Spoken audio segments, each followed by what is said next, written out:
Good morning. We're going to call this meeting of the TRPA Operations and Governance Committee to order. The date is Wednesday, July 22nd, 2026, and the time is 8:33 a.m. First item on the agenda is the roll call to determine a quorum. Maria? Mr. Rodriguez? Mr. Bass? Here. Ms. Gustafson? Here. Wait. Ms. Hill? Here. Ms. Lane? Here. Mr. Tolbert? Here. Madam Chair, we have a quorum. Okay, great. Glad you made it safe and sound. Oh. Yeah, road work is crazy. All right. The first item or the second item on our agenda is the public comment period for any items listed on the agenda. Are there any members of the public in the room that wish to address the board on any items on today's agenda? Seeing none, may we check online? Madam Chair, we have two hands raised to make public comment. Okay. First hand is Steve Teixeira. Steve, please go ahead and address the committee. Thank you, Maria. Good morning, Madam Chair and members of the Committee, Operations and Governance for TRPA. My name is Steve Teixeira, and I'm speaking this morning on behalf of Tahoe Chamber. And we'd like to express our strong support for the items A, B, and C on your agenda. All have to do with the release of mitigation funds for projects that we have been consistently supporting since they began. And that includes the Upper Bijou Park Creek Restoration Project in the city, the Kale Complete Street Project in Douglas County, and release for some funds for the Emerald Bay Shuttle and Parking Management Program on behalf of Placer County. Particularly want to call out and thank the hard work over many years of Megan Kelly and her team at the Nevada Tahoe Conservation District, never taking no for an answer, always figuring out a way to push forward with the project. And this is another opportunity to put some funds into the project that will ensure its completion. So thank you very much for the affirmative action on those three items today. Thank you, Mr. Teixeira. Next hand raised is KT Mary. Go ahead and speak and just state your full name for the record. Thank you. Hi there, my name is KT Mary. I am here just as a Nevada native and local citizen who's concerned about the spraying of pesticides in the Lake Tahoe Basin. And I would like to urge that the... Mary, that item is not before this committee. You can make those public comments before the TRPA board or before this committee on non-agenda items. But we will take that at the end of this committee meeting, which will be somewhere around a little before 9. And that'll be public comment on non-agenda items. Okay. Okay, thank you. Okay. Madam Chair, there are no other hands raised to make public comment. Okay, thank you. I'll go ahead and close the public comment. Next item on the agenda is approval of the agenda. Mr. Cox, are there any changes to the agenda? No changes. Hey, I'm remote today, so on video, but no changes. Thanks. Okay, thank you. I will go ahead and deem the agenda approved as posted. We'll move. Good morning, Mr. Rodriguez. Thank you for joining. We will now, I should back up for a moment and welcome also Nathan Tolbert, who is sitting in for Douglas County, Mr. Wes Rice. So welcome, Mr. Tolbert. Thank you for being with us. You're welcome. Thank you for having me. Absolutely. We're now on agenda item number 4, which is approval of the minutes. There's a draft set of minutes on the in our packet that start on page 11. Does any member of the committee wish to make a change? If not, I will entertain a motion. Move approval. Thank you, Ms. Gustafson. There is a motion. Any discussion on the motion? Okay, all those in favor. Can we do this by roll call? We have to do it by roll call. No, we can do all those. Okay, sorry. All those in favor, please say aye. Aye. Any opposed? Okay, thank you. That motion carries. We'll move to the next three items on our agenda. As Mr. Teixeira mentioned in his public comments, are requests for various mitigation funds from the city of South Lake Tahoe, Douglas County, and Placer County. We'll go ahead and take them one at a time. And we'll start with item 5A, which is possible approval of release of funds for the city of South Lake Tahoe in the amount of, oh, I added it up the other day. Anyway, there's three different funding sources here. And I'll go ahead and ask Ms. Campbell if she'd like to present this item. Thank you, Madam Chair, members of the committee. I have added it up so I can give you that final number. Thank you. For the record, Tracy Campbell with the EIP department here at TRPA. Your first mitigation request is from the city of South Lake Tahoe for the Upper Bijou Park Creek Restoration Project. And they are requesting the release of a total of $96,240 in mitigation funds. That consists of some stream environment zone, water quality, and water quality interest funds to support the ongoing implementation of this watershed restoration project. It's a large multi-phase project that addresses flooding and water quality issues within one of the basin's most urbanized watersheds. The project restores stream environment zones, upgrades stormwater infrastructure, and reduces sediment and nutrient loading to Lake Tahoe. So since the board, following your recommendation, approved a previous release in 2024, the city has approved Rockwood to Blackwood drainage improvements and the Aloha Basin. And construction will continue this season with U.S. Forest Service stream environment zone enhancements and the Tamarack Culvert. Implementation of the Needle Peak localized treatment component is planned for next year, 2027, and the requested funds will support ongoing construction and implementation. Staff have reviewed the request. We've confirmed that sufficient funds are available and we recommend approval of the release subject to the conditions in the staff report. We are joined online by Brianna Greenlaw. She's a senior civil engineer with the city and she can answer any questions you might have related to the project. So with that, I'll pass it back. Thank you. Okay, great. Thank you, Ms. Campbell. Are there any questions or comments from committee members? Okay, seeing none, I will entertain a motion. I'll move approval. All right, thank you, Ms. Gustafson. There is a motion to recommend approval to the board. Is there any further discussion on the motion? Okay, seeing none, we'll do a roll call vote, please. Mr. Rodriguez, Aye. Mr. Bass, Ms. Hill, Yes. Ms. Gustafson, Yes. Mr. Tolbert, Yes. Ms. Lane. Yes, Madam Chair, the motion passes. excellent. Thank you. We'll go ahead and move to item 5B, which is a request from Douglas County for the Kale Complete Street project. And again, I'll go ahead and turn this over to Ms. Campbell to present. Thank you, Madam Chair. Once again, for the record, Tracy Campbell with the EIP department here at TRPA. With your second mitigation request, this one from Douglas County, as you mentioned, for the Kale Complete Street project.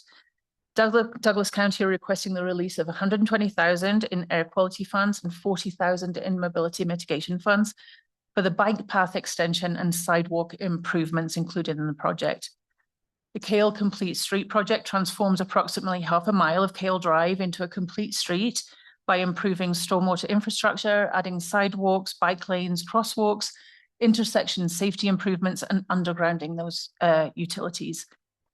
Together, these improvements enhance water quality, improve public safety, and expand multimodal transportation options. The requested funds will support construction of a critical connection between the surrounding neighborhood and the state line to state line bike trail. Once again, staff have reviewed the request, confirmed that sufficient funds are available, and we recommend approval subject to the conditions in the staff report. For this item, we're joined online by Courtney Walker. She's the Stormwater Program Manager for Douglas County, and she can answer any questions. So thank you. I'll pass it back. Great, thank you. Are there any questions or comments from members of the committee? I see one hand raised under panelists. Is that right or no? I don't see what it is, but.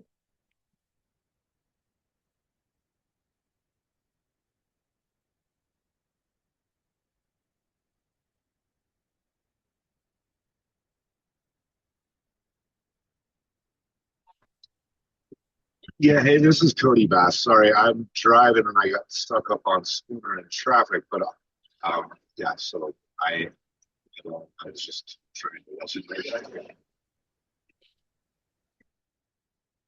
Okay, so are there any questions or comments by committee members? If not, we will entertain a motion. Mr. Tolbert, who is on for Douglas County, if you would like to make that motion, since it's your agency, you don't have to if you don't want to. Yeah, I can recommend approval as proposed. Thank you. Okay, there is a motion. Is there any comments on the motion? Okay, maybe we do a roll call vote, please. Mr. Rodriguez, sorry. Yes. Mr. Bass, Yes. Ms. Hill, Yes. Ms. Gustafson. Aye. Mr. Tolbert, Yes. Ms. Lane. Yes. Madam Chair, that motion passes. Okay, great. That brings us to item number 5C, which is a request from Placer County. And I will again go ahead and pass this to Ms. Campbell to present. Thank you again, Madam Chair. Once again, Tracy Campbell with your final mitigation request today. This request comes from Placer County, who are requesting the release of $38,000 in air quality interest funds to support Tahoe Transportation District's Emerald Bay Shuttle and Parking Management Pilot Project through this season, 2026, and then next season, 2027. This project is part of a partnership with Placer County, El Dorado County, Tahoe Transportation District, TRPA, the U.S. Forest Service, Keep Tahoe Blue, and others to provide transit alternatives along the State Route 89 Recreation Corridor. That corridor sees more than 1 million vehicle trips each year and experiences significant seasonal congestion and parking demand. The Emerald Bay Shuttle reduces reliance on personal vehicles by providing a transit service during the peak season and reducing vehicle miles traveled, congestion, and environmental impacts. Again, staff have reviewed the request. We've confirmed that funds are available, and we recommend approval subject to the conditions in the staff report. Thank you. Super, thank you. Any questions or comments by members of the committee? Madam Chair, I Okay. have just a curiosity question. Yes. Where exactly does the shuttle pick up from in South Lake Tahoe? Is there a bus stop or an area for people to park? And how does that parking affect the neighboring businesses that I'm assuming are there? So we have a connection that the Tahoe Transportation District currently operates that takes people from the transit center at State Line to the transit center at the Y. And when they get to the transit center at the Y, they can pick up the shuttle from there. So if you wish to start with the transit center at the Y, where you park or how you get there is, there is parking in and around that area, but that we kind of leave it up to the commuters at that point. We don't really manage or direct that.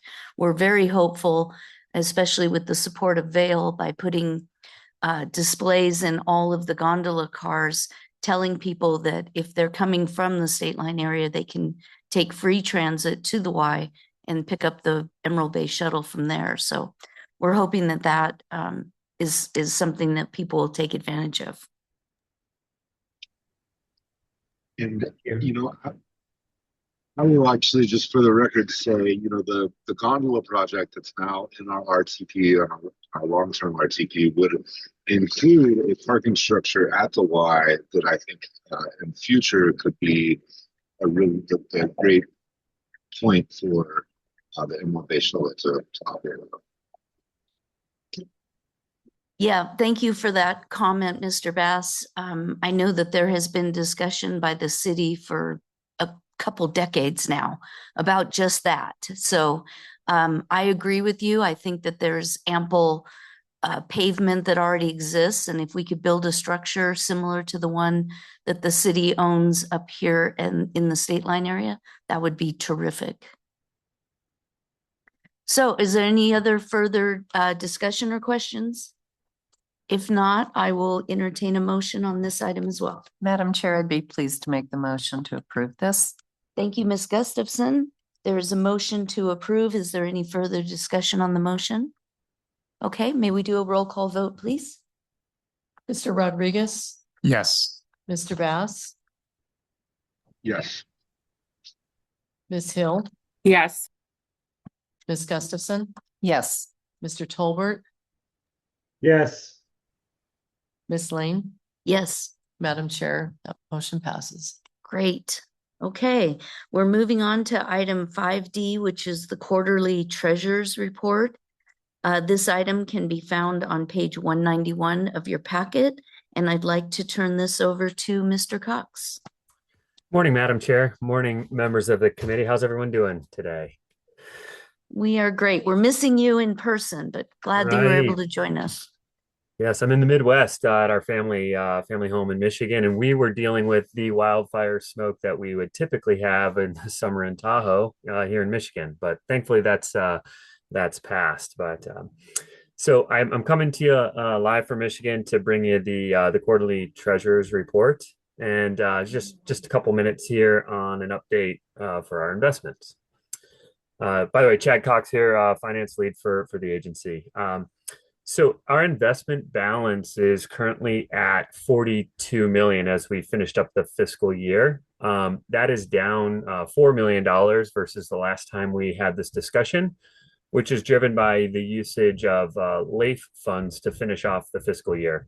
We had talked about that as we looked at cash flow over the last 2 or 3 months, that we would spend down appropriations as we finish the year, and that was done as expected. So we moved some money out of our LAIF account into our operating account to work through the end of the fiscal.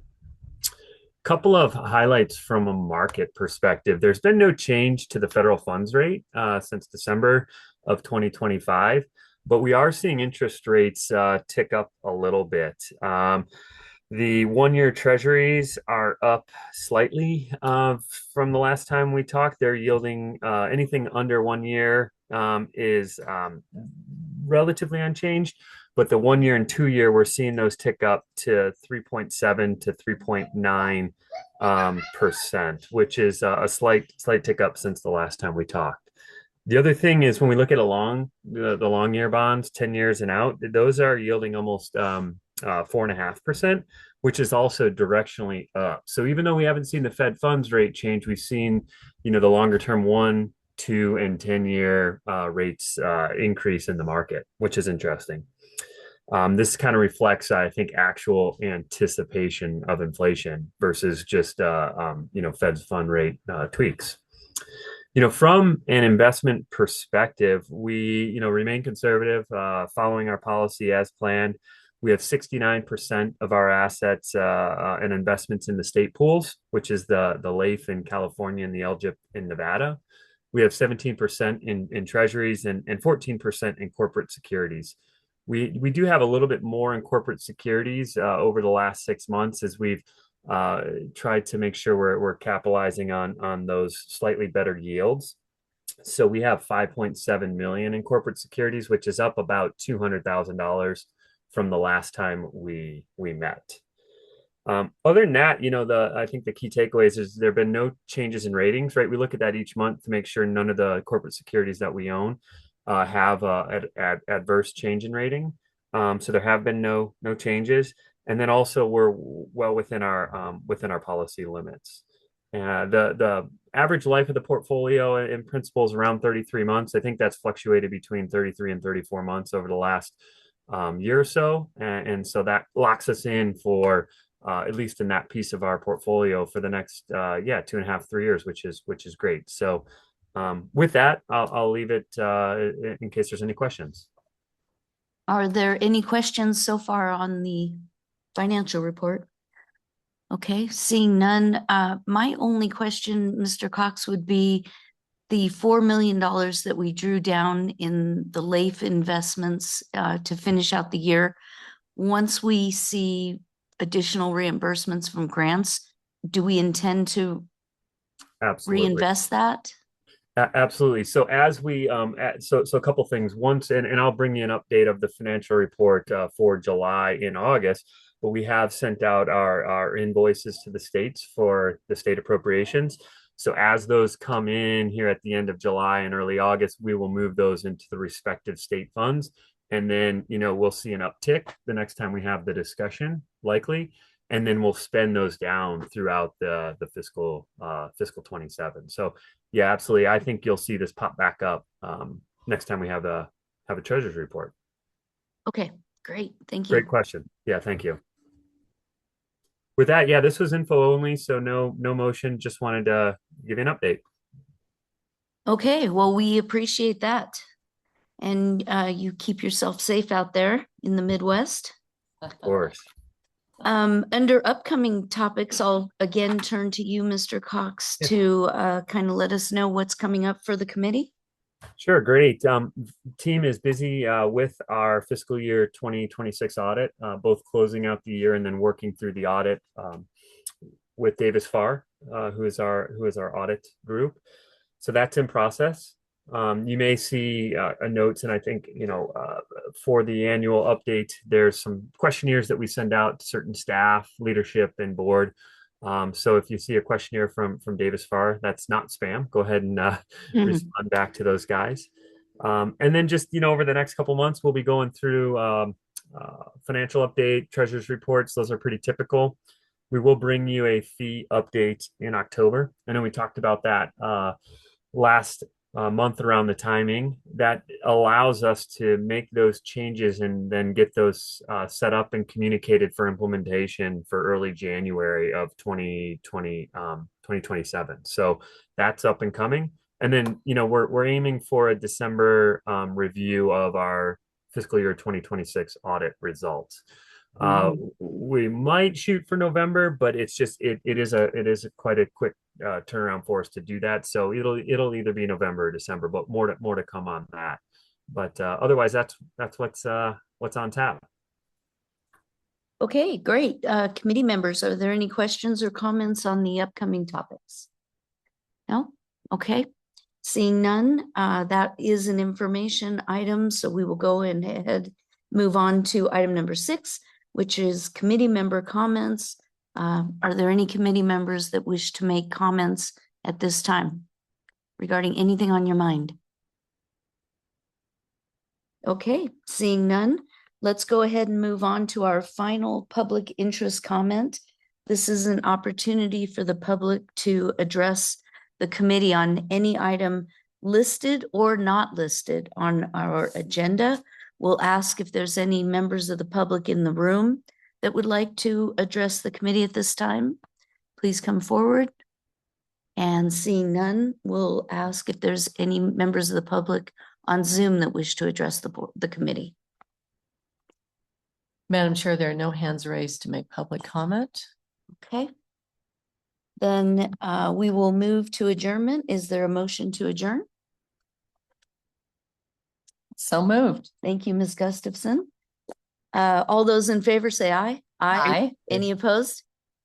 Okay, we will stand adjourned at 8:57.